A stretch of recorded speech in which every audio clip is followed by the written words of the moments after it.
Good evening, ladies and gentlemen. My name is David Thoreau, and I'm president of the Independent Institute. I want to welcome you all to our program this evening, our program of lectures, debates, and seminars called the Independent Policy Forum. Our program this evening, as you all know, is entitled, "Is White Guilt Destroying the Promise of Civil Rights?" And we're very pleased to have Dr. Shelby Steele, who's author of the new book, which is already tearing up the charts, called White Guilt. And it's been out for 2 weeks, and it's already gone into a second printing.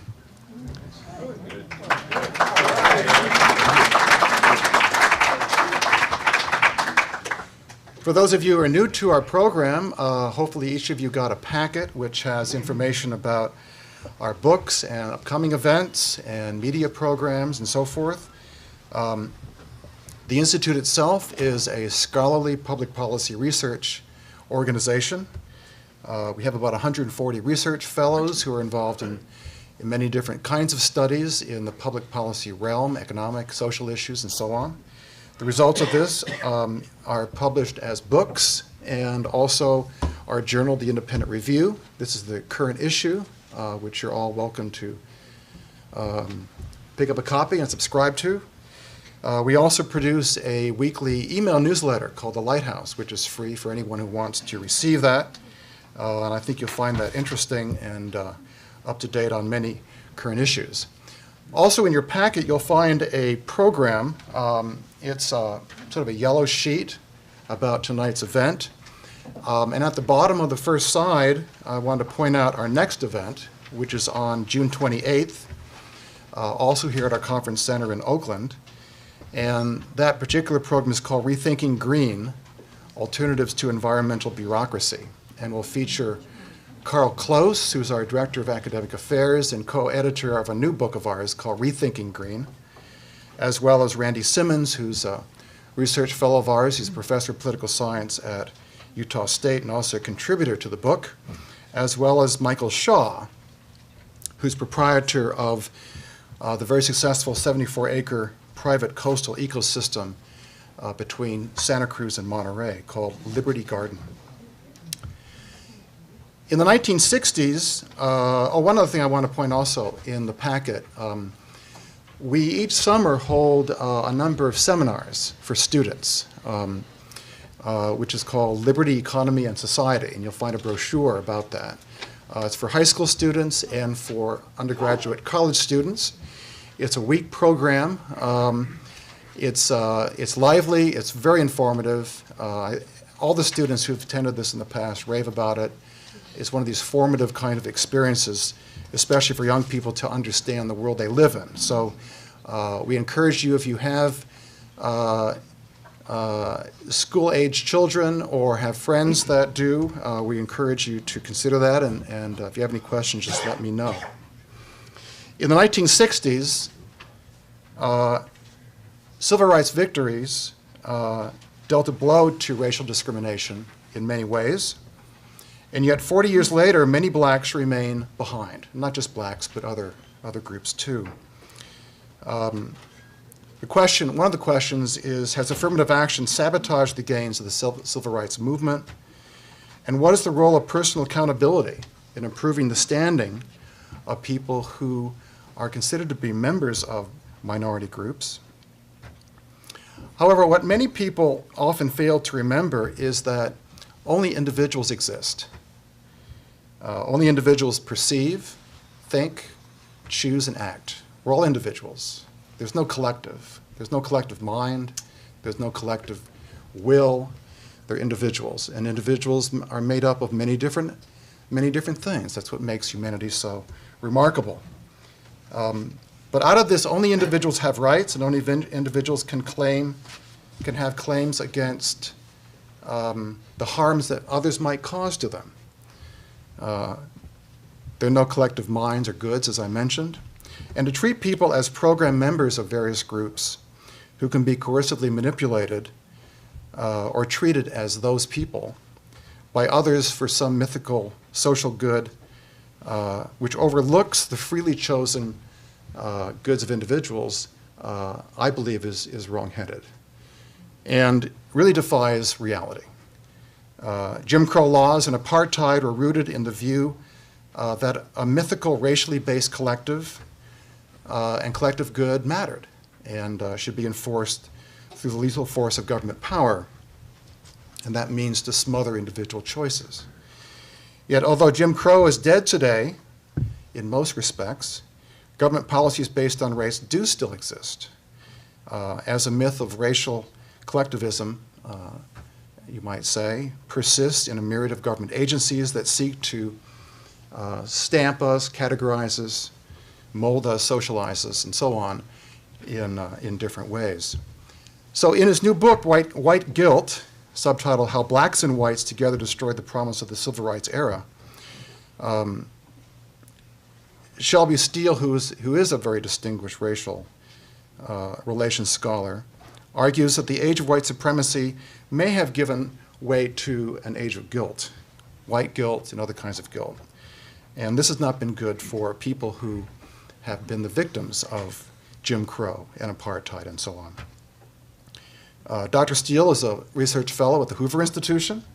He's written extensively in many publications, including newspapers like the New York Times, the Wall Street Journal. He's been a contributing editor at Harper's. He received the National Book Critics Award in 1990 for his book, The Content of Our Character.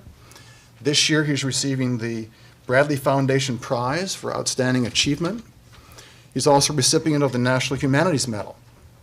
In 1991, his work on the documentary 7 Days in Bensonhurst was recognized with an Emmy, plus the Writers Guild Award and the San Francisco Film Festival Award. He's also author of the book A Dream Deferred, which was the subject of the last time we were delighted to have Shelby with us. He's also appeared on many programs. Most recently, he was on the Today Show. He's been on 60 Minutes, Nightline, the list goes on. He's on the National Board of the American Academy for Liberal Education, the University Accreditation Association, and he's worked with the Manhattan Institute. He originally received his PhD in English, which is a small indication of why he's such a great writer, I guess. At the University of Utah, he's gone to Southern Illinois University and so on. And so it gives me great pleasure to introduce Shelby Steele.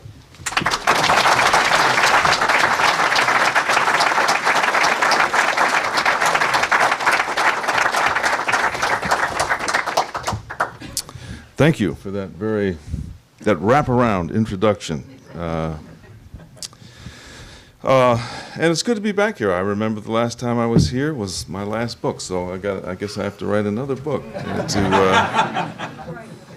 to get back again. Well, that's an incentive, as it should be. My current book is White Guilt, title, and it's an attempt to sort of look at what seems to me to be a really important phenomenon, certainly in American life, if it doesn't extend beyond that, I think maybe to much of the Western world. And nobody else was writing about it, so it seemed to me that that's what a writer's looking for, is new territory. So I'll just talk about that for a little while. I don't want to give you a whole full-blown technical lecture here and put everybody to sleep. So what I'd like to do is just talk about it for a little while, then we'll open it up for questions and have a conversation. It begins, it seems to me, in a phenomenon that I think, at any rate, is one of the most important events, certainly in late 20th century history. I think even more important than the collapse of communism that happened in the 80s. And that is the collapse or the delegitimization, to use the long, awkward word, of white supremacy. And it's interesting to me that this phenomenon has gone unremarked, uncommented on in many ways. But white supremacy was an enormously important force, idea in the world for centuries, and organized the entire globe and extended the nation-state system from one end of the world to the other. So its mark will never leave the world, and it gave a coherence to the world. And the important thing, I think, to understand about white supremacy is not whether or not it really is an argument for the supremacy of whites or the inferiority of other races, but what was important about it was the idea that whiteness constituted, in and of itself, moral authority. And so that if a black man in Africa met a white man on a path somewhere and there was no one around within 50 miles, the black man would have to carry the white man's bags, because whiteness was authority, and thus it was power. And so whites then could very, given that authority, could very reasonably go around the world and take over whatever territories they desired, and to take whatever resources they desired, and to then sort of corral the people into some sort of servitude if it so suited them. Well, so you see, it was a really powerful, enormously powerful idea that gave a certain meaning to life in the world. After World War II, there began to be revolutions from one end of the globe to the other. There was a revolution in India that was passive. There were revolutions all across Africa, all across the Middle East, all across Asia. Some of these revolutions were violent. The Algerian Revolution was a particularly violent one. Some of them were pacifistic. India, the American Civil Rights Revolution was just one of many. It was one, thankfully, that was also nonviolent. Some were communist, again nationalistic. But in any case, what I think all of them were, in one way or another, revolutions against not the idea of white supremacy. They sort of left that argument aside, but against the authority. And they succeeded.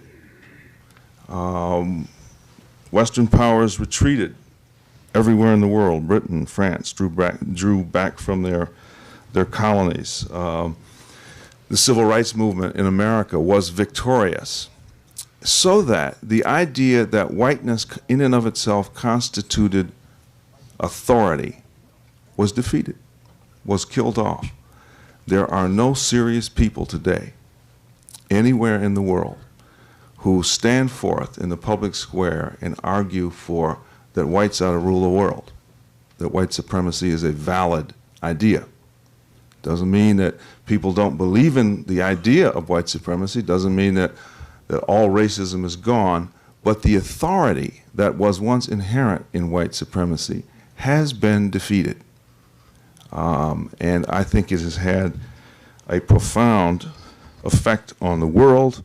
Certainly it has also had a profound effect here in America.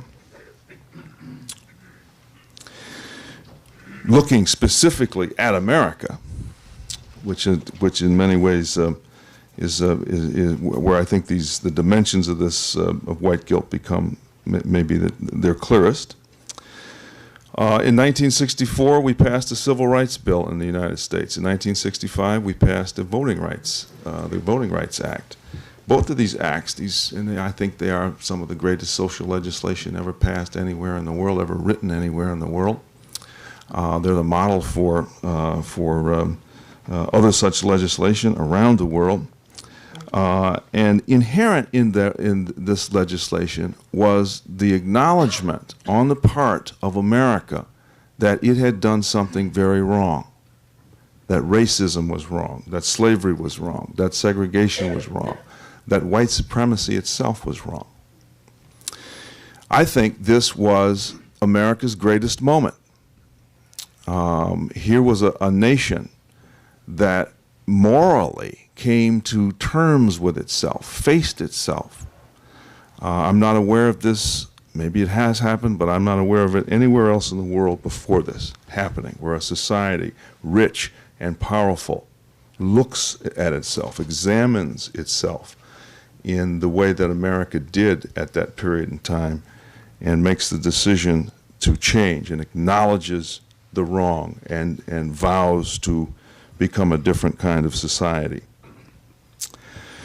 And so America has to be applauded. I'm glad to be in America because America was able to do that. It would have been very difficult if America had not been able to do that. The problem, though, as always happens in human affairs, when you acknowledge a wrong, you say, yes, okay, it was wrong, and we're going to move away from that. The price you pay is that you lose your moral authority. And I think this is, again, one of the most important events in American history, that given after the Civil Rights Movement, Americans, white Americans, but more importantly than individuals, our institutions lost a considerable amount of moral authority, because now blacks and other minorities could say, well, by your own acknowledgement, you're admitting that that America did us wrong. And so the moral authority that whites lost shifted to minorities and became an important source of power for minorities. As I've said, black power is, white guilt is black power. It's the same, they are the same phenomenon. And I'll talk a little bit more about that in a minute when I look at specifically how blacks responded to this. So white guilt then is not a guilt of conscience. It's not, I can't sleep at night because I'm so guilty about what happened to black Americans before I was born. It's not that kind. If white guilt was that, then we wouldn't be here today talking about this phenomenon. But it is this vacuum of moral authority, this not having the authority to be able to speak about any number of issues, race, poverty, and so forth, because of having acknowledged this past, the sins of the past. White guilt is enforced by stigma. When you acknowledge that you were a part of a group, that you belong to a group that did a wrong in the past. Think, if you want to, I think, see this in vivid terms, think of the Germans after World War II. The stigma of having been a Nazi, having a Nazi in your family, an uncle who was whatever. Well, you might yourself not have been a Nazi, might never have subscribed to that point of view. But outside of Germany, all Germans, in a sense, became, from then on, stigmatized by the sin of Nazism. And other people could look at them and have a certain, again, moral authority in relation to them. Well, in many ways, I think that's what happened in America.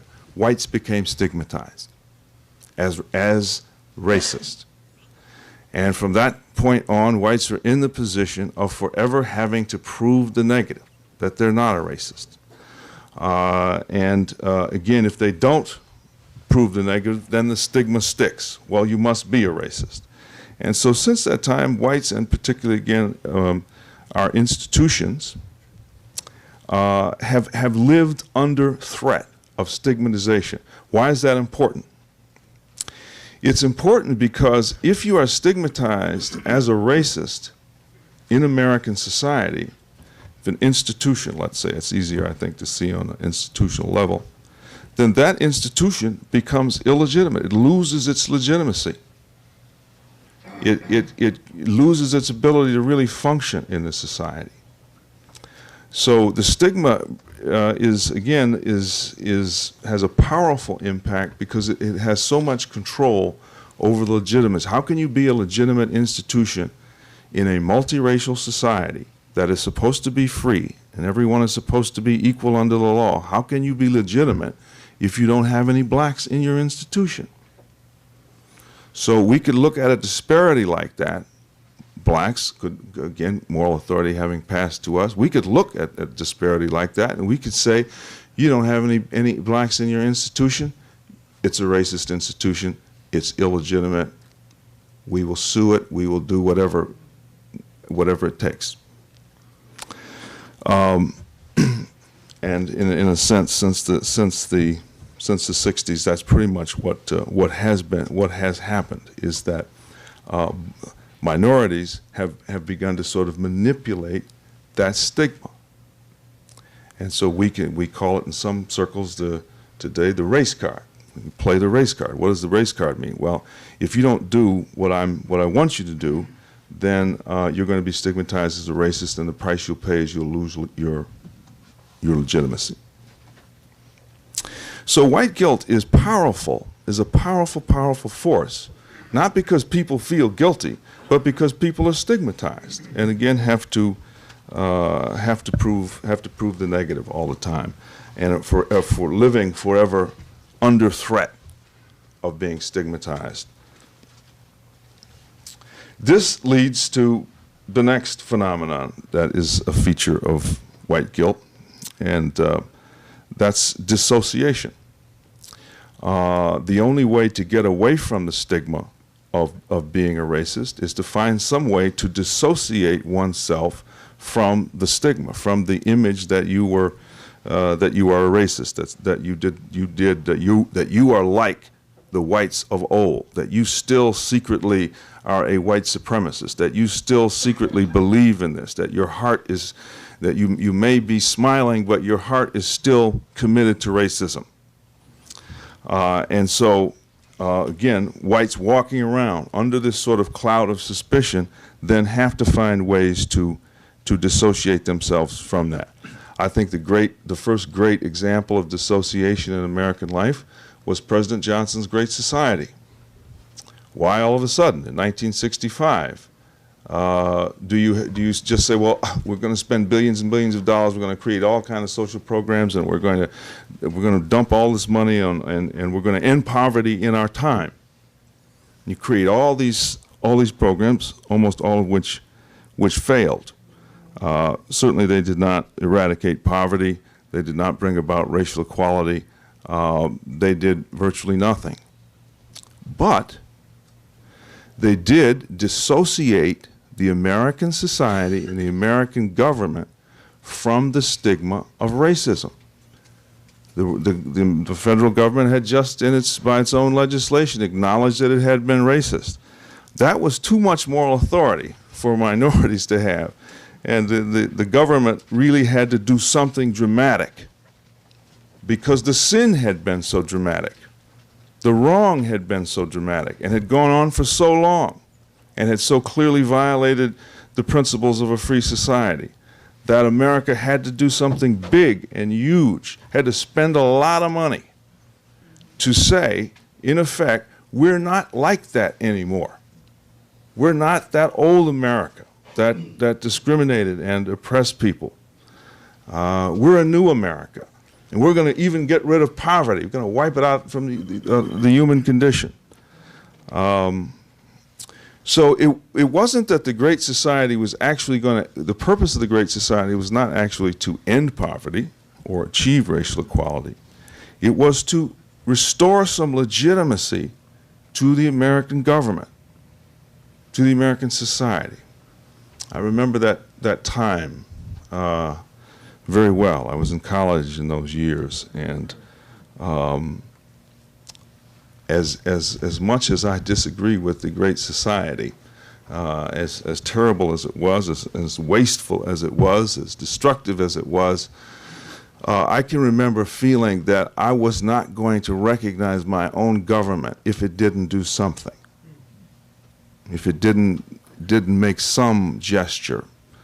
I'd be happy to tell it what kind at this point, but it didn't. It certainly didn't make the right one, and I was a part of it. Not that back in those days, but it had to do something. President Johnson, there were riots from one end of America to the other. Los Angeles burned up, New York, Newark, Detroit. Huge riots, destructive riots, many deaths, much property damage. And it looked as though blacks were simply no longer going to identify with America as their nation. Militant groups began to spring up everywhere. Cultural nationalists, the Black Panthers, right up the road here in Oakland, with no longer with nonviolent passive resistance, now with guns, and ready to have shootouts with the police and so forth. So the president knew there had to be something used to dissociate the United States government from the past, to say we're not like that anymore. We're a different America. Well, my feeling is that almost all of the racial policy since the Great Society, since 1965, has been designed not to solve racial problems, but to dissociate our institutions and our government from its racist past, and to restore moral authority and legitimacy to the government. You see, for example, a few years ago in the affirmative action case, the Michigan case that was decided, there were 100 briefs were submitted to the Supreme Court in favor of racial preferences by every imaginable American institution, from corporations to city governments, even the military submitted a brief. You notice there was no march on Washington in favor of affirmative action by blacks, by black people or other minorities, nothing. But this extraordinary pressure from America's institutions arguing that the Supreme Court ought to allow racial preferences to stay in place. Well, again, why? I think the reason is because those institutions are saying, look, we are under a stigma. Our legitimacy is at stake here. We have to have a way to prove, to indicate that we're not like that anymore, that we're not an exclusive, racist institution. We are an open, inclusive, that's the new word, inclusive institution that wants everybody in our midst. And so we have to have diversity policies, and we have to be able to bring in minorities so that they're here, because again, our entire legitimacy depends on it. Harvard University, Stanford University, all of the Ivy League have to have about 8% of every single freshman class be black. Has to be. Not 7, not 6, but at least 8. Probably without racial preferences, about 1 to 2% of every freshman class would be black. So the rest, the 7%, are the result of racial preferences. I've written a lot about how the negative effects I think that has on minorities. I think one of the cruelest things a society can do is to take the best and the brightest young black Americans and basically say to them, you simply cannot compete with the best and brightest of other races. We won't allow you to do that. You can't do it. You have to depend on our paternalism. Well, what a cruel thing to do to a group that's trying to overcome 4 centuries of oppression. But does the administration at Harvard or Stanford or Yale or Princeton or any of those schools care about the impact that they're having on black students, the way they're stigmatizing them as second-raters? Even that 1 or 2% who would have gotten into that institution anyway? They say, look, we have to have 8% blacks in our freshman class. We don't care about you because our whole legitimacy, the legitimacy of our institution depends on that. If we go down to 1 or 2%, then we are going to be stigmatized as a racist university.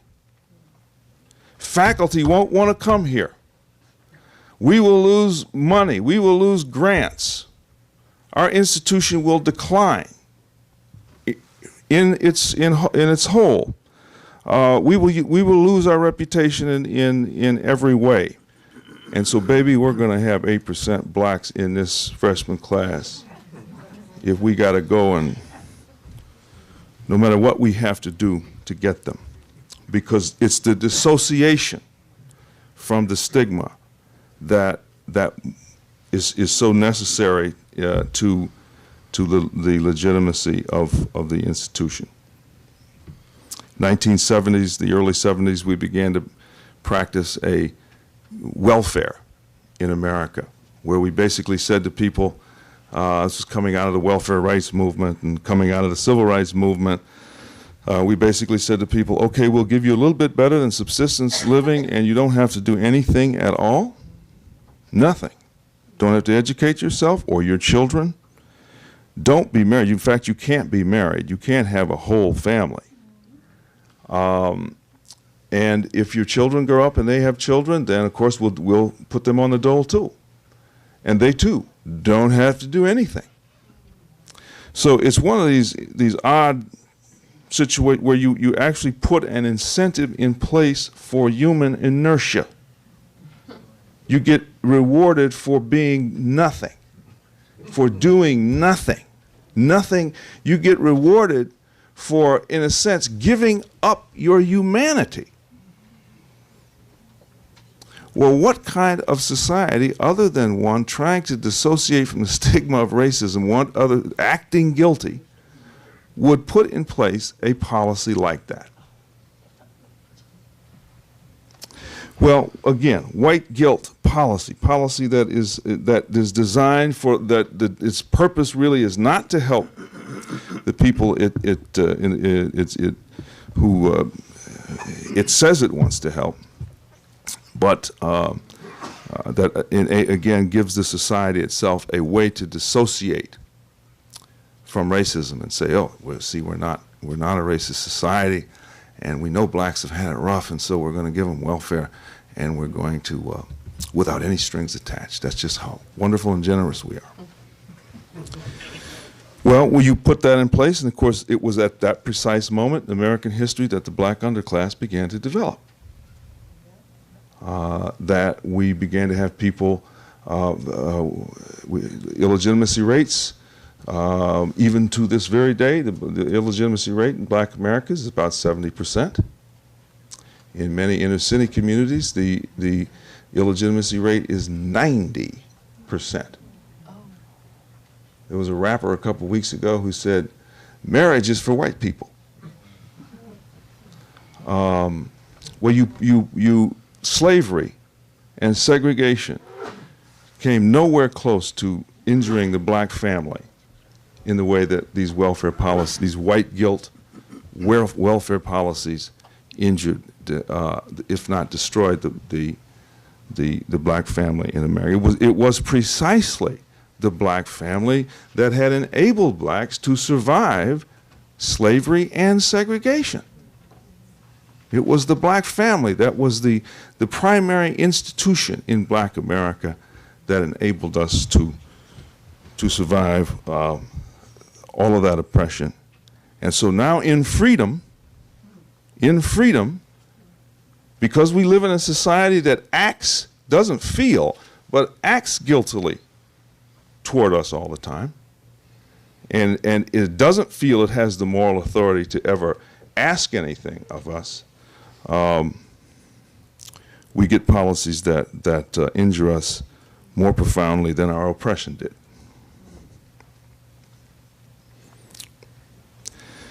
Well, let me look at the other side. There's another side to this story, and that's the black side. And of course, I think much of this extends to other minorities, but it certainly does especially apply, I think, to blacks.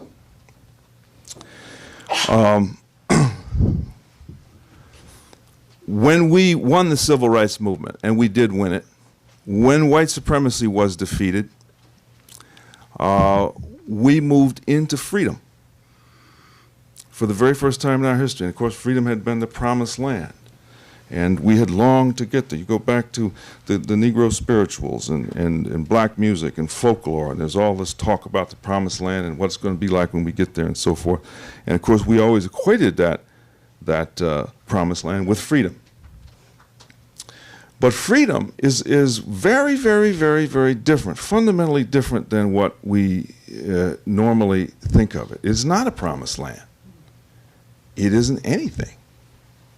It's just freedom.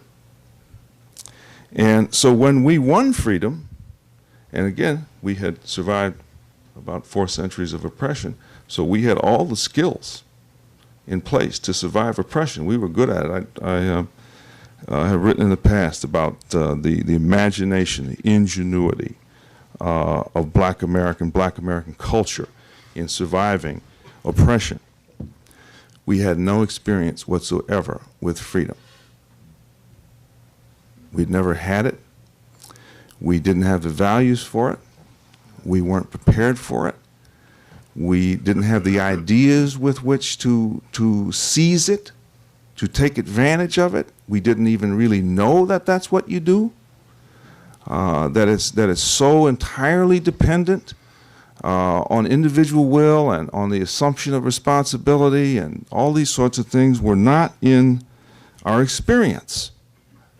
And so when we came into freedom, we experienced it as a humiliation. Because it's, oh my, look how inadequate we are. Look how uneducated we are. Look how non-competitive. We don't know. Well, again, all over the world, in all of these colonies that had won their freedom, the same thing happened. They ran into freedom and whoo, it was not a kiss, it was a smack. And it said, you know, you were a janitor before, and now that you're free, you're still a janitor. You don't know how to become a business executive. You don't have in place the entire apparatus of values, of education, of opportunity to do that. You're free now, and you're still a janitor. That's painful. Freedom became and is experienced by people who newly become free as a shame, as a humiliation, as a painful experience, something that is difficult.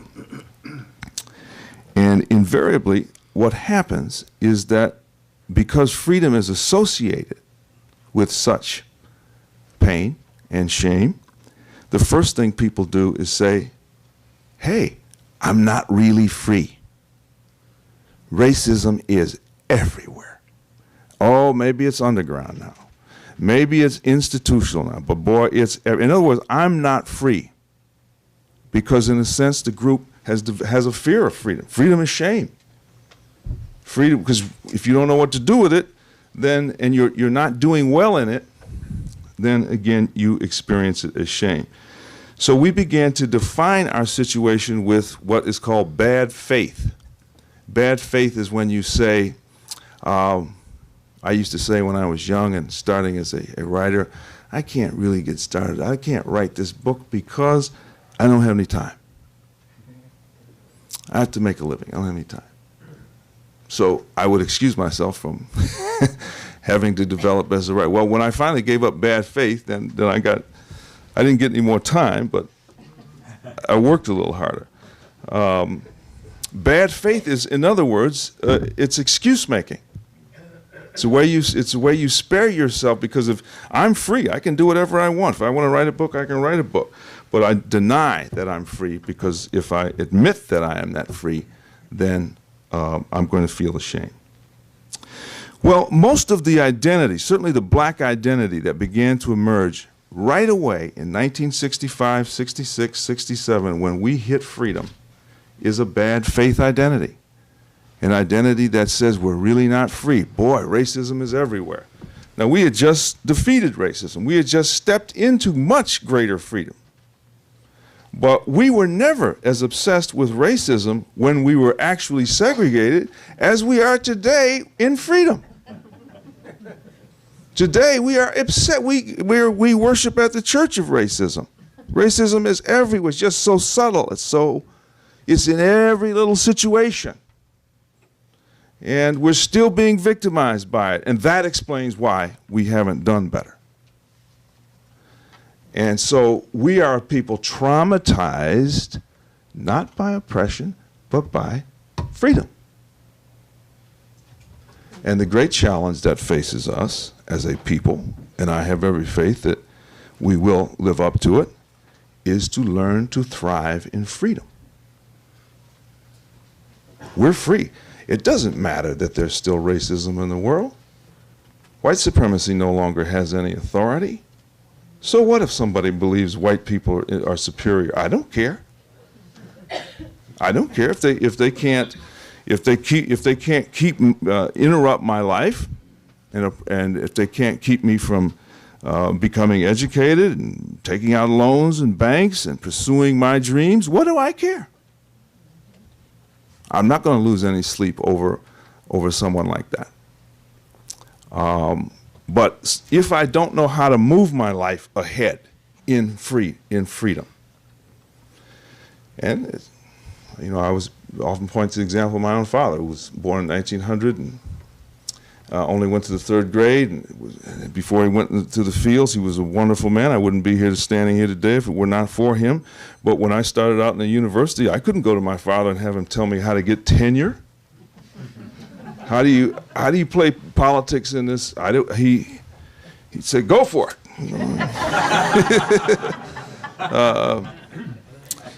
So I had to figure that out and ask people, and many people were quite willing to be helpful and so forth. But I didn't have that kind of cultural capital in my background, and there's nothing wrong with that. It's not hard to get. But if you say that your problem is racism all the time, then you won't be able to deal with the fact that you don't have that kind of cultural capital, and you need to get it. It's not hard. You just need to pay attention to it. So again, I think that freedom was this terrible trauma for us. We began to develop an identity in bad faith, and that out of that trauma, what we decided, or at least what our leaders decided. As leaders are often people who smell opportunity, is they realized that white guilt was there, that whites were in this position of having to dissociate and prove all the time that they weren't racist. And so we developed a black leadership in America that has been since that time devoted to absolutely nothing but the manipulation of white guilt. You do not see this leadership turn around and look at their own people and say, our problem is we don't have enough cultural capital. We've got to put a lot more energy in education, a lot more effort in restoring our families. Family is the most important institution in any society. Family's weak, the society's weak. We've got to really do that regardless of whether white people are guilty or not. I can accept as valid any black leader who turns around and asks most of all from his own people. But one who just simply asks of others, of whites, is the worst possible kind of leader, because then you see what position did that put blacks in? When all you're going to do is manipulate white guilt. You're stuck. Nothing is available to you but protest and anger. You have to make sure that the white man knows you're angry, and you have to make sure that he's intimidated by it, and that he's a little scared of you. Because if he ever feels that you're not angry and that you're not stuck in this protest mode, he won't give you anything. He won't feel the need to dissociate. So for 40 years now, we've had a leadership devoted to nothing more than that. Manipulation of white guilt. And so it is no surprise that in the year 2000, black students did worse on the SAT exam than they did in the year 1990. As far as I was concerned, there was a lot of freedom in the 1990s. Why decline? Why this backward slip? Why does the illegitimacy rate stay stuck at 70%? Black women get married at half the rate of white women and divorced at twice the rate of white women. Marriage is a disappearing institution in our inner cities. Is of course weak all across America in many ways, but is far, far weaker in our inner cities than anywhere else. So how has the manipulation of white guilt helped us? Not at all. It has put us right back. I think of the civil rights victories as a period in time when we talk about self-sufficiency, self-determination, where we took it on our own. There was no government program that created the civil rights movement. We got out there and got this great, wealthy, powerful society to acknowledge it's wrong. We achieved that through hard work, initiative, self-determination, and so forth. And the minute we achieve it, we turn around, manipulate white guilt, and put ourselves right back in a dependent position on that society. And not only that, we nurture this dependence as a kind of black pride. So the black who is not angry about being and protesting and arguing to be dependent on the larger society, the black who is not doing that is an Uncle Tom. The black who says, I want to be self-sufficient. I want to take my life in my hands and do what I do, and I believe that we can get a lot farther as a people if we do that. That black is an Uncle Tom. The black who says, oh my God, we cannot make it without the paternalism of whites, without manipulating that stigma, without keeping them on the hook, as we say. That is the militant. That's Mr. Black Power. Well, so we've got it all completely screwed up and backwards.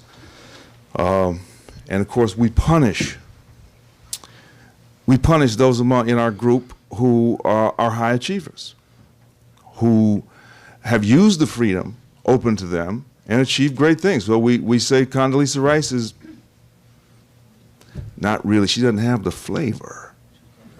She's not really black. So we punish her. Why would we punish those among us who do so well? We punish Condoleezza Rice because she proves that we are free and that opportunity is everywhere. She proves it. So we have to put her down because, again, we're in bad faith. We're afraid of freedom. And so we put her down and Colin Powell down, these extraordinarily accomplished individuals. And we say, again, the crack dealer on the corner is a brother. So it is when you get into this, when you make this mistake of relying on the fact that another group of people have lost their moral authority, and you say, that's my chance, that's my opportunity. All I've got to do is just keep working them. Then you don't overcome. You begin to decline. The challenge, I think, for Black Americans is to begin to live in good faith rather than in bad faith. Instead of constantly saying there's racism around every corner and racism is a big barrier in my life, say instead there may be racism, but I'm free. I have opportunities. I can do whatever I want in life. I can go as far as I want to go. And I want to make sure my kids get that message.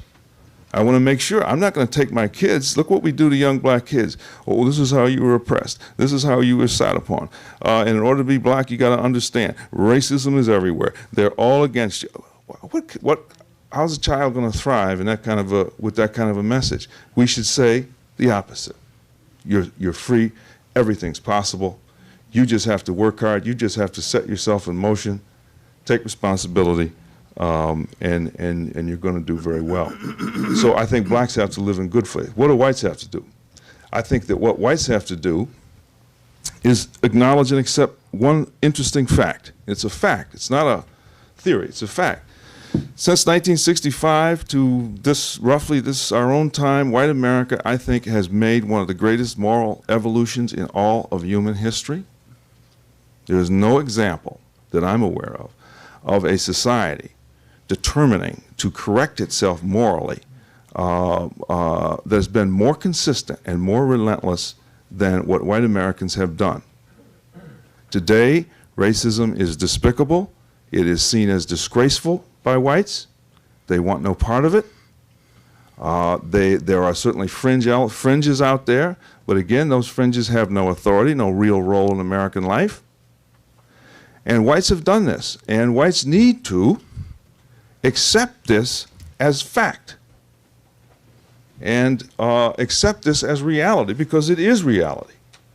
In my own life, I have met 99.9% of the whites I've met have had only goodwill toward me, have helped me, have mentored me in many ways. And I have not run up against. I have certainly run up against racism. I write about it in the book. But racism has not stopped my life. I don't think it stops the lives of many people.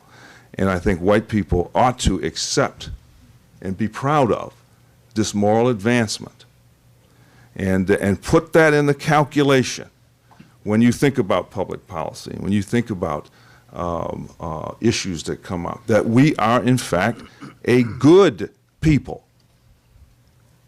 America is full of good people who mean well, not people who are rotten and evil and waiting to around every corner to stunt the lives of minorities. That just is not the reality of American life, and I think we whites can get out of this game of having to dissociate and fight off stigma as they begin to accept this fact, this achievement. Thank you. Let me stop there. We'll take some questions.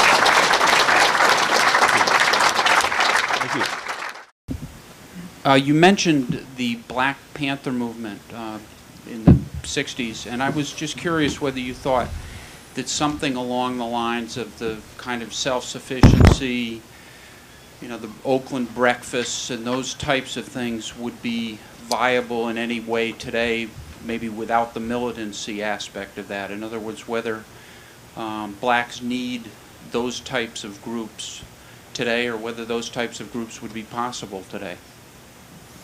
Well, I don't think we certainly don't need that kind of. One of the kinds of, and maybe this is what you're one of the kinds of groups that usually emerge when an oppressed people come into freedom and get that shock, that real hit, like an electric shock. Invariably, and it pops up some group that basically takes their identity, the identity that was once used against them, in this case our race, our blackness, and makes a sort of, and tries to seek power through that identity. That's, I think, exactly what we see now in the Middle East with Islamic extremism. All of a sudden, there's this people in this extremist in the Middle East looking for power through identity, through nothing but being a more pure Muslim than the next guy. Exactly the same thing as what we saw in the 60s. The Panthers were one example, the cultural nationalists were another, where we're going to all of a sudden pursue power through blackness. We're going to be what? I guess really black. Well, what does black do? Does it build a car, or is it no engineering, or you begin to see it's an identity that these groups are compensating for that inner sense that, God, we don't know what to do with freedom. We don't have the cultural capital. We don't have the education. And so rather than face that, it's painful to face. It's not easy. I have a lot of sympathy. Then we shoot off these identity groups that tell us, well, the real way to solve these problems is just to be blacker, or to be more extreme in your Islamic devotion. Be willing to kill. Be willing to kill yourself. And that's how we will prevail. We can't make the guns we shoot. The entire GNP of the Middle East, when you take oil out of it, is less than that of Finland. There's a good deal of backwardness, underdevelopment. That's where you see these kinds of groups like the Black Panthers emerge. So they, try to do something, have a little camouflage where they may have a breakfast program or something, as if breakfast is really a serious problem for Black Americans. And if we just give these little kids breakfast, we'll overcome. So there, again, the use of identity as power. And so we truly, I don't think, need those kinds of groups. Hope we don't see them come around again. But the question of self-help. Well, if it was really self-help. Yeah. If again, self-help is usually, it has to be based in the individual. You were talking about the individual earlier. I like that very much. Ralph Ellison said it beautifully. The group is the gift of its individuals. If I develop myself and pursue my dreams in life and become what I can become, then that becomes the gift I make to the group. And other people in the group have to do the same thing. If we're going to just get together and be black and use the word self-help, then obviously that doesn't get us very far. Yes, sir. I am second guessing that gentleman, and I look at the Panthers phenomenon partly as a self-defense kind of mechanism. And the Panthers aside, though, I lived in Leavenworth, Kansas.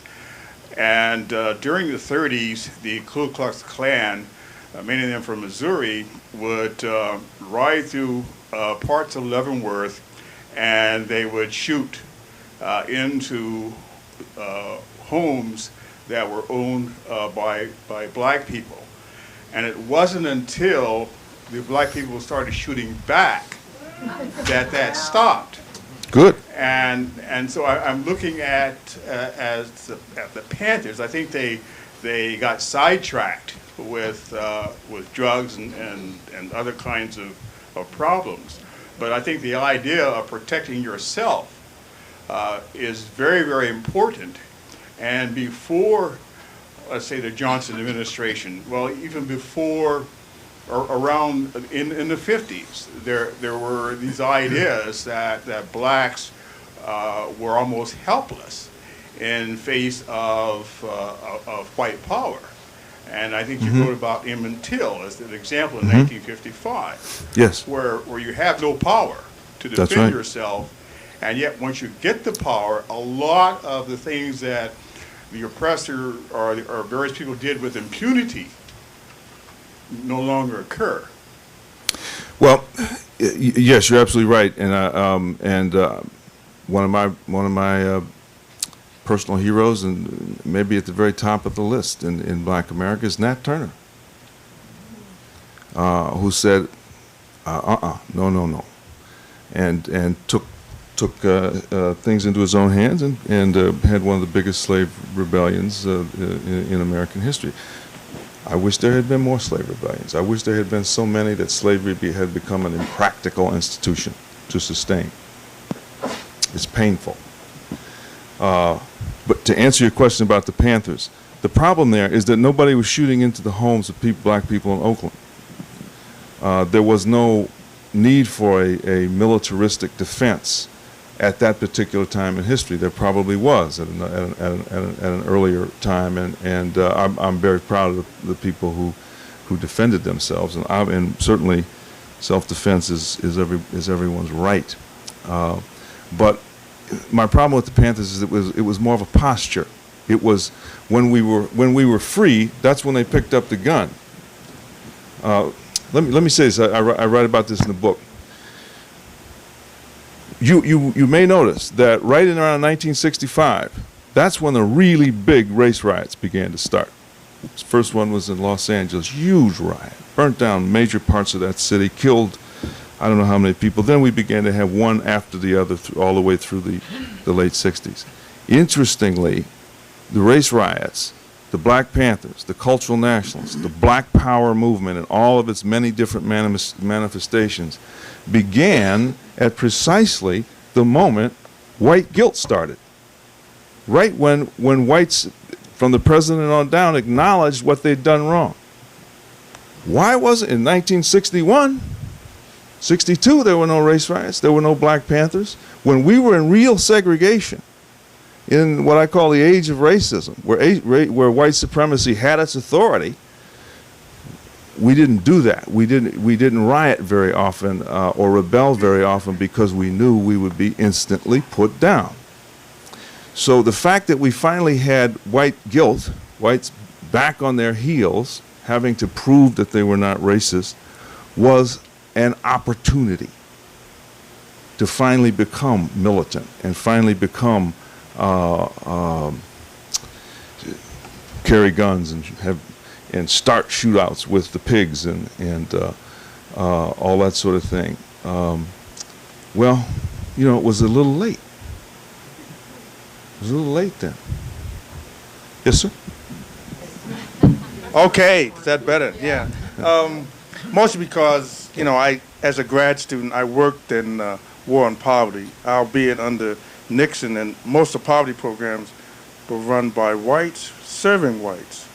And I worked in one of those breakfast programs in North Philly, and I remember mostly serving kids pancakes. I was a grad student.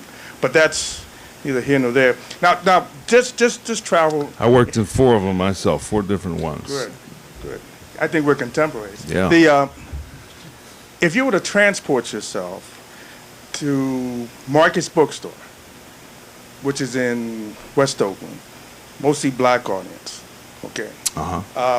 And I don't know if you've ever been there or if I've been to many Black bookstores. Okay.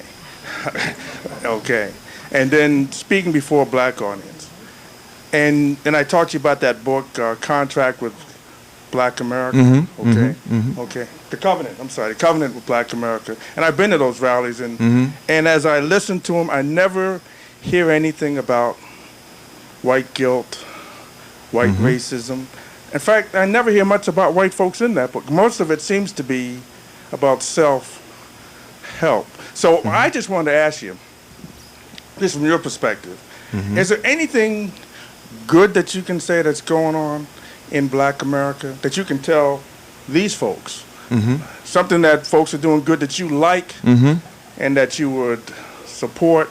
And just finally, what do you think the role is for the 75% of Black folks who are not poor, in order to uplift the 25% who are? Uh-huh. And you know, those people who work with, you know, the AIDS issue in Yeah. the Black community, the incarceration issue, the health issues, all those things which may not have anything directly to do with white racism, and people aren't even talking about white guilt. Let me try to parse those questions out. Let me remind me if I I believe you will. The first one is a good question, and you're asking it very sincerely about, is there something good? What's good that's going on in Black America? And you're talking about the Tavis Smiley, the big thing he has every year where he brings together all sorts of Black leaders and big crowds and so forth.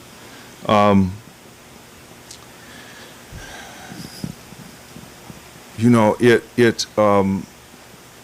I think I have no doubt we'll be better off when we don't do that anymore, when we don't feel the need to do that.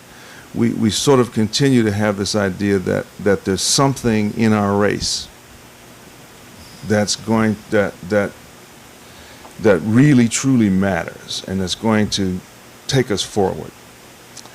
And my fundamental difference with them is, as proud as I am, and have written a lot about black culture and the genius of it, really, which through which we are all here today. If there wasn't a real genius in black American culture, we would never have made it into the 19th century. But we haven't yet found our way in freedom, it seems to me. And I think one of the problems is we keep. I'm going to see Tavis Smiley next week, and I'm going to hopefully have this discussion with him. That, TV or radio? I think it's his TV show. Radio for an hour. That's why I wanted. Okay. Well, maybe it'll be that too. I don't have to look at the schedule. But as nice as the fellow feeling is in those occasions, there's this warm sort of camaraderie, it's a fellow feeling that I think is wonderful and good. But the modern world really asks us to be individuals. It really requires, it only knows how to respond to individuals who have something to offer to it in some way or other, some skill, some talent, some maybe just hard work. It can be any number of things. But race is not something does whiteness, if whites are all unified and they get together and they work as individuals, and they do well or do poorly as individuals. It's going to be that way for us, and it's not good to hold out. And this is where I have a little qualm with Brother Tavis. It's not good to hold out this illusion of group unity as a means forward. It isn't. It's not a means forward. It doesn't do math. It doesn't make money. It doesn't invent things. It doesn't. Individuals do those things. A reminder. My question was, what did you see? No, that's good. Okay. Good Well. in Black America. All right. I'm working here.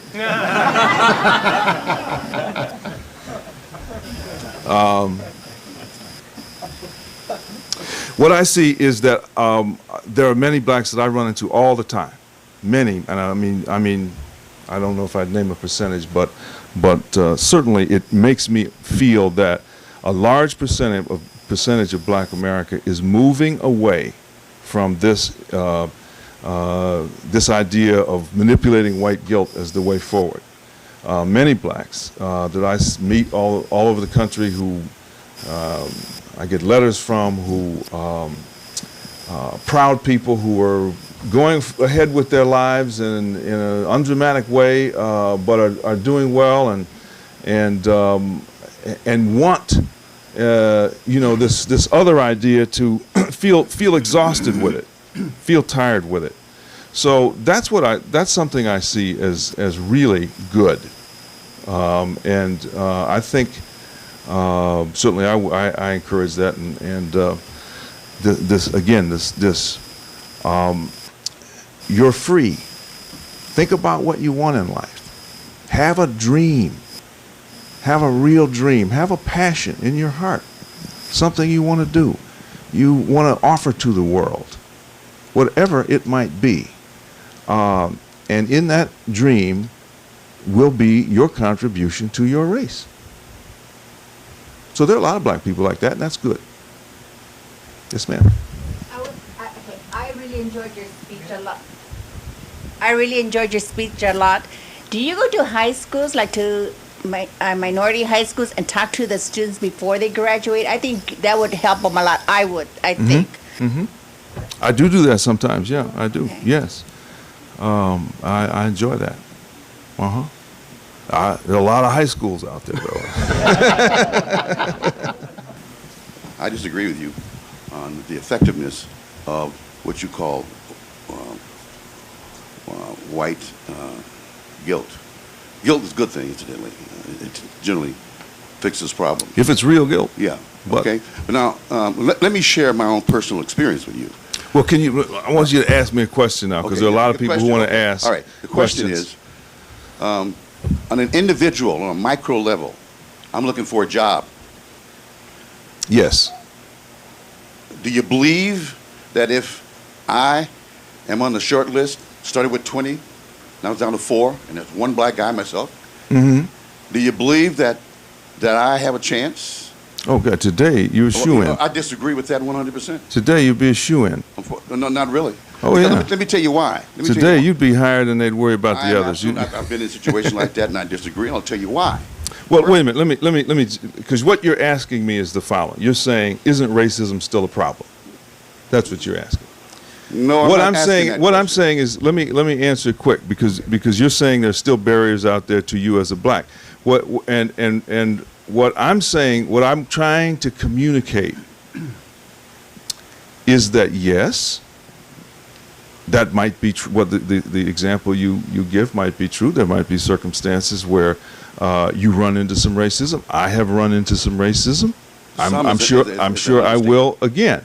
But what I'm saying is there are other jobs, there are other opportunities, and if you let the fact that you might possibly in a hypothetical situation be discriminated against by someone somewhere sometime stop your life, you have no one to blame but yourself. Are you suggesting that I stop my life? No, I don't know anything about your life, Okay. and so don't take anything I say personally. I'm talking in the abstract. I'm saying racism is not a barrier to the dream that you have here in your heart. You have a dream. If you have one, racism's not going to stop you. Absolutely, and I understand that. That's why I'm Okay. in business for myself. However, there is, you know, I dealt with the issue. The issue is white guilt. And I don't think that white guilt is as effective as you make it out to be. Well, again, let me clarify that. Let me clarify Okay. that. Remember this now. Yeah. I said, and I know it's a lot to absorb in a lecture because it's kind of a little bit abstract. You should buy the book. But white guilt is not a guilt of conscience. It's not a feeling of guilt, of remorse over something that you did wrong. White guilt is a manipulation. Good power to you.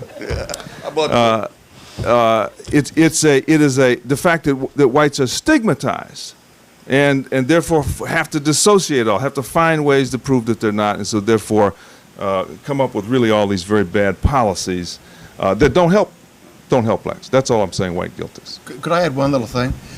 Economists have pointed out that the reason why people are in business is because they want to attract as many customers to make as much money in whatever that field might be. So it's in their rational self-interest to employ people who have the best skills and can contribute to that enterprise the best. And in keeping with what Shelby's saying is that means that anyone should be thinking in terms of what kind of skills and what kind of advantages can I bring to that possible job or opportunity. Or if you're in business, you're trying to attract customers. In other words, I think the confusion often is if someone is not being given an opportunity, is it because they are not competitive, because they haven't developed those skills and they're not showing that I am better, or is it because of race? Now, it certainly is a case people will use racism as an excuse, but I think that when you individualize the relationships, which is what we're talking about in a free system, is that it comes down to why are you better in that market than the other people? And if you see someone else beating you out, by golly, figure out what it is you can do to beat that person out and be more productive. And I think that's a very important thing for anyone to learn.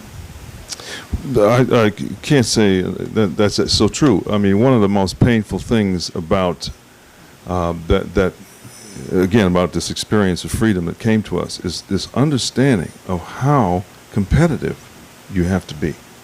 Ooh, I didn't really understand that. You have to be excellent at something. You have to pursue something so that you can compete. You can say, well, he's got a skill level there, but mine is there. And I can prove it, and that's why you have to hire me, and that's why you have to buy my product, whatever. The burden of freedom, as Sartre used the term, the burden of freedom is so demanding, asks so much of the individual. It asks us to just to be so responsible in so many ways, and that's one of the reasons we shy away from it. Yes, ma'am. Okay. Two-part question. Try to be a relevant question. So I was listening. You mentioned during your speech, you mentioned two things that I want to respond to. One is the individual. Second thing is not being ready for freedom. And I wanted to ask you, first of all, about the not being ready for freedom part and how to approach the world outside of a repression-oppression framework, solely in a repression-oppression framework. And if you're familiar with the work of Albert Murray, and if you think his work can contribute to that, that's number one. That's one question. The first question is the individual. Albert Murray? Yes. The jazz, yeah. Yeah, the author. Yes, he wrote I'm the Americans. Mm-hmm. The other part is you spoke about the individual, and I think I want you to respond to how counter that acts or works against the deeply Judeo-Christian kind of group mentality that African Americans have, the whole delivering from bondage or lost people. I mean, it's deeply rooted in Judeo-Christian construct. And the individual, I think there's going to take some sorting out to kind of process through that to get to the individual. So I want you to speak on those two things. Well, let me take the last first. I want to make clear here when I talk about the individuals and the group, I'm not saying the two are mutually exclusive, that you can have no group identity and you must be an isolated individual. I take a great deal of strength from my group identity. It is really a part of me, of my individuality. I have learned so much and so many things. I can't imagine myself without frankly, the riches that have come to me by my group identity. And yet that in no way spares me from having to be responsible as an individual and do something, pursue a dream. And again, oppression, oppression makes for, when you're segregated, that makes for a lot of unity. You're going to be unified as we leave oppression, as segregation fades away, as we come into the free world. The group boundaries. It is yet to be seen whether one of the great challenges among Jews today, the fact that so many Jews intermarry. I think the rate is somewhere like 60% of Jews marry people who aren't Jewish, or somewhere near that. Some rabbis call this a second Holocaust because they're losing so many, or feel like as though they're trying to find all kind of ways to keep people with a sense of identity. Well, why is that the case? The case is because Jews are free in America. They're not pushed into a ghetto. There's no imposed unity anymore. And so the freedom diffuses identity. It diffuses group identity. It's going to diffuse the black identity too. Thank God. Because the other alternative, we could have a good black identity if we want to go back into segregation. And I don't want that. So we're going to be diffused too. Our interracial marriage rates are going up. Have doubled and quadrupled, in the last 15 years. So because we have more freedom, we can and people will pursue their own lives as they will. So yes, in past, yes, we did have talk about the Judeo-Christian tradition and so forth. Certainly we had a strong group identity. We still do, but as time goes on, we're going to slip. Now, I forgot what the first part of that. It was about being ready being ready for freedom. Yes, yes, that's right. Freedom comes as a shock to all groups. Again,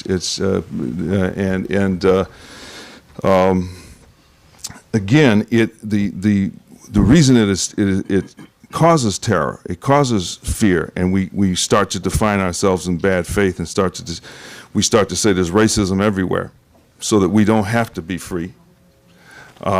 Is because freedom asks so much of the individual. Just ask almost a ridiculous amount from the individual. So much responsibility and self-direction and self-governance.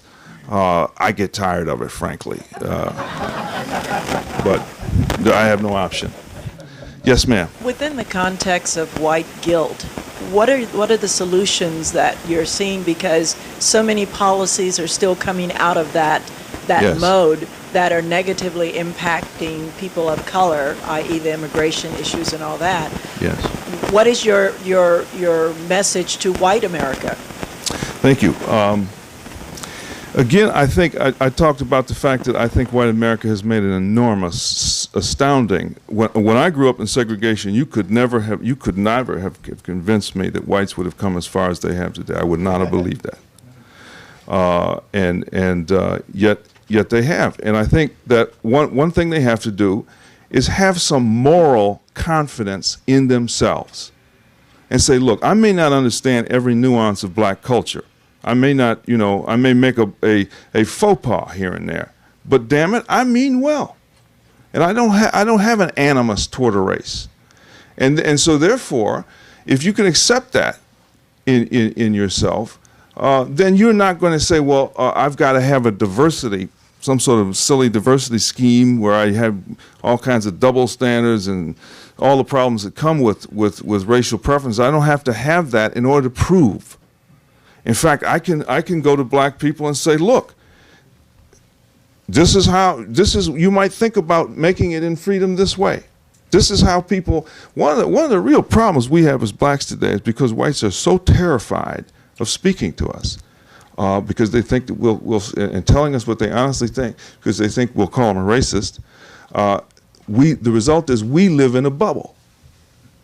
We don't get information from whites about how to do well in freedom. They don't tell us. They would never tell. One of the things that I harp on all the time is child rearing in black America.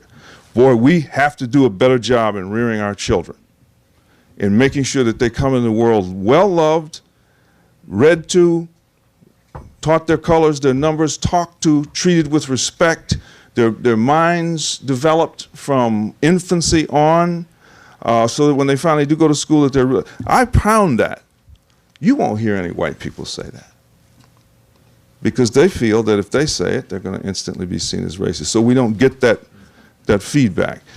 And if I say it, they'll call me an Uncle Tom, but then I'm used to that. But one of the things I always say to white people is when you're at home at night around your kitchen table, when you say, if black people would just do this. I remember a white woman came up to me about a couple of months ago, and she came up just humbly, and she was like whispering, and she said, "I'm just so afraid to say this. I know it's not my place to say this, and I just hope you won't think badly of me, but I think it would be so helpful if blacks learned to speak better." Oh no, she's right. And we need to hear that. We need to get that feedback. I'm not going to hire somebody who's going to work for me who is speaking like a rapper. I want someone to have a command of standard American English. We should be insisting on that. Well, whites don't say it, and so one of the things that they have to do, as difficult as it is be more courageous and be more honest with us, rather than hiding behind all these policies, coming up with another sort of gimcrack scheme to whatever. A lawyer talked to me this morning, and isn't it wonderful that we have in our law firm, we have a diversity program, and we want to hire more black. No, it's not wonderful. It would be wonderful if blacks were pounding down your door. Why is it wonderful why should you do it? Why should you take responsibility? Where are the blacks that they ought to be pounding your door down to get in that law firm? That's what makes me sad. Yes. Have you heard from members of the black establishment types, the Angela Davises, the Jesse Jacksons. Have you heard from any of those folks since you wrote this book? And if you have, can you share it with us? I have over the years had conversations with all those people, with Jesse Jackson, with Al Sharpton, who is a very charming man. I can't think of a better dinner partner than Reverend Al. And yet, yes, we profoundly disagree. We just disagree. And Jesse wanted me to write something with him at one point, and we didn't get too far. But the civil rights establishment, which has rigidified, gotten worse. Jesse Jackson used to be, when back in the early 70s, I used to go to his Operation Push in Chicago, and he was talking about turning the TV off at home and keeping the family together and insisting on homework and reading and had a book rental program and all. He was great. He says none of that now. And he gets so much money and attention from manipulating white guilt. And he's so good at it. I mean, he's a virtuoso of it. He has gotten billions of dollars from American corporations who he threatens to stigmatize if they don't pay up. And when you're rewarding somebody with billions of dollars, it's hard to break that habit. So, he's a good example of where white guilt really is a dangerous thing. I think this young lady. I was just wondering if you honestly believe without affirmative action that students, minorities, including women, would honestly be able to compete equally for positions in schools, jobs. Absolutely. In fact, I don't think they'll ever be able to really compete equally until we get rid of affirmative action and stop. Again, it's this idea. Look at the thinking behind affirmative action. America is an evil. It is still to this day determined to be racist. Universities, which we all know to be the most liberal pockets in American life, have not practiced racial discrimination or gender discrimination in 60 years. In 60 years. They do the opposite. They do discriminate against Asians. Asians really get a raw deal from affirmative action. So I have no doubt that we would do better without it because we would be more competitive. Both women and minorities would be more competitive. If you say if the university says here's a standard, we don't care who you are. This is the standard. You never have a perfect meritocracy, but as close to that as you can get. Then we compete. If we don't get in that school, we get in another school, and we can then walk around honorably, with our honor, without thinking I can't make it if there's not paternalism. What a cruel thing to do to women and minorities, to tell them that that they're inferior. They can't compete. It really burns me up. We take as I said earlier, the talented 10th, the brightest, most educated blacks, minorities, women in the world, and you say you cannot compete with white. Well, that's the group that ought to be competing. Black people ought to be demanding that you let our best compete with all other groups. And that's how we're going to overcome, through excellence. We're going to beat you. We're not going to beg. We're going to beat you. You have to get up early to compete with us. Wouldn't that be wonderful? Could I add one quick thing that might also put this a little in perspective?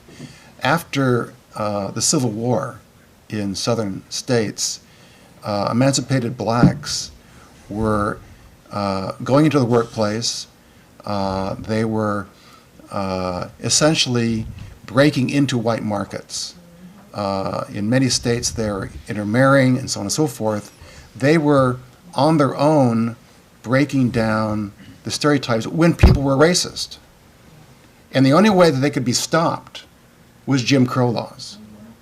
In other words, Jim Crow was needed to stop competition. And that's why apartheid was started. So that's a very important thing to keep in mind, is that freedom can prevail if people pursue it. And the thing that has stopped it historically has been coercion. Yes, that's so true. White guilt has bred this idea in Black America that we're weak, that we can't compete. In the year 1895, there were 5 high schools in the city of Washington, D.C. The second best high school was Dunbar, was all black. Can you imagine that today? An all-black high school being better than 3 white high schools? We see, when you ask people to compete, they compete. They do well. When you just keep hammering the message that you can't make it if you don't get some little gimcrack paternalism from the system. You defeat women, you defeat minorities, and you elevate the white male, and you make him like a god, you make him unbeatable, and he's the only one who walks around with his full pride and his honor. And when we get in a pinch, we want to go back to him again. So you repeat the patterns of oppression when you practice affirmative action. Yes, sir. You've had your hand up for a long time. When we look around at American culture, it's easy to spot flaws and shortcomings, but we have certainly an enormous amount of to be proud of. And I think your comments about America's efforts to turn back racism is just one example. There's a tremendous amount to be very proud of. And in the conservative community, I guess we refer to that as American exceptionalism. But when we talk to liberals, it looks more like white supremacy. And I wonder how you would distinguish between the two. Well, you're absolutely right. I wrote a piece not long ago talking about that, where our supremacy, our exceptionalism, because of white guilt, because we're stigmatized as a white imperialistic racist power, our supremacy looks like white supremacy. It isn't. It doesn't have anything to do with white supremacy. But people can easily, the French can say we're imperialist pigs and our president is a cowboy. The American left loves to wield this stigma on the anti-Americanism of the American left. It said really deep down, America is still that racist, greedy, evil society. And we want to go to Iraq just to beat up on those brown people and take their resources and so forth. Well, I don't want to argue the war in Iraq. Reasonable people can reasonably disagree, but I don't think we went there to do that. We may have gone there for dumber reasons, but we did not do that. It was not a deep racist impulse in American society that led us to do that. And we ought to stop. We ought to stop paying attention, taking people seriously who say that. They ought to be ashamed of themselves. They're just calling names. They're just wielding the stigma. As I said in this piece, there's very little difference between in anti-Americanism between Jacques Chirac in France and Al Sharpton in America. They both do the same thing. They both call us racist, imperialist pigs, and they both get a lot of power as a result of that. But it's again white guilt, the use of a stigma to contain this great power that America is. One more question. Okay. Yes, sir. Would you say something about the fact that we have the problem of black men killing black men? As a black man, I don't like being an endangered species. But also in this country, we also have the problem of white men killing white women. Can you say something about something that could be done to stop this happening? Let me see. Let me try here.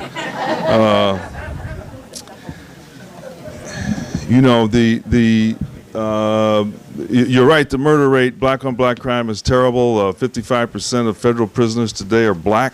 We're only 11% of the population. We've got this exorbitant crime. A lot of that has to do with the breakdown of the family that I've been talking about. Yes, and the father's not being in the home, so that the young boy does not get the kind of discipline, the sort of development of a superego, a sense of responsibility, a sense of limitation, and so he finds that in prison after he's done something terrible. And that then becomes almost a kind of norm, a kind of prison becomes a kind of rite of passage that that the family ought to be. You know, your father, my father did that to me, said you will go this far and no further, and you'll have to accept that. So I didn't have to go to prison to get that kind of a response from the world. But many young black men today who don't have a male in their lives who was teaching them that then end up breaking the law, killing each other, as though life means nothing, as though it's cheap. It's a part, again, of what we were talking about earlier, this decline that set in when we began to rely on white guilt.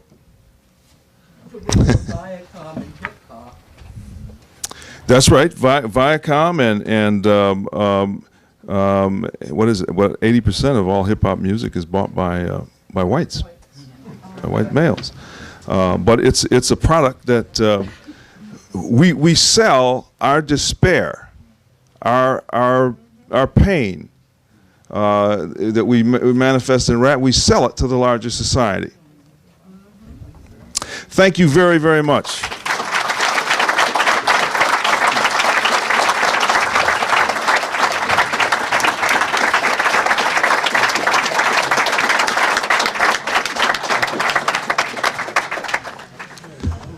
I want to thank Shelby Steele for his great presentation, and he'll be delighted to autograph his book for those of you who hadn't had a chance upstairs to do that. I also want to thank all of you for joining with us, for making this evening so successful. We hope that you'll be joining with us in the future. Please, again, review our event next time, and thank you for coming. Good night.